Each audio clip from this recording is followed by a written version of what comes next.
What would you do if you weren't afraid? This super powerful question was asked by Chris and Alex on the Modern Wisdom podcast. And this really opened up my eyes to a lot of potential. You can approach this a couple ways.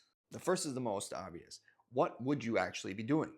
So if you would be doing it, why aren't you doing it now? Maybe it's what you should be doing. But then there's a second way to approach it, where you can ask yourself, what can I do to no longer be afraid? So maybe what I would be doing is I would be building a business, but this business is something that I have to go all in on. Then the question is, what can I do to reduce those fears? Well, one of the things that we might be afraid of with failure is going to be that I might not be able to provide or pay for the bills anymore. How do I address that fear? I'm going to approach this by reducing risk. I'm going to pay off debt, downsize my lifestyle, maybe sell my car, sell my home, generally just finding ways to decrease my monthly costs. Because the less things you're paying every month, the less that you have to actually make to make it succeed. Maybe I need to build a bigger emergency fund because having that longer emergency fund allows me to feel more confident and show up in my pursuit.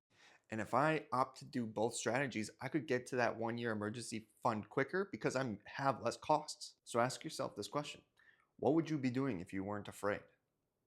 And you should be trying to figure out how to make them a reality, either by admitting to yourself that these are important and they are something that you should be doing, or by figuring out how to get rid of that fear so that you can start doing them. There's a lot of meaning that can be found through this exercise, so I really challenge you to go do it. So figure out what you would be doing and go make it happen. Thanks, goodbye.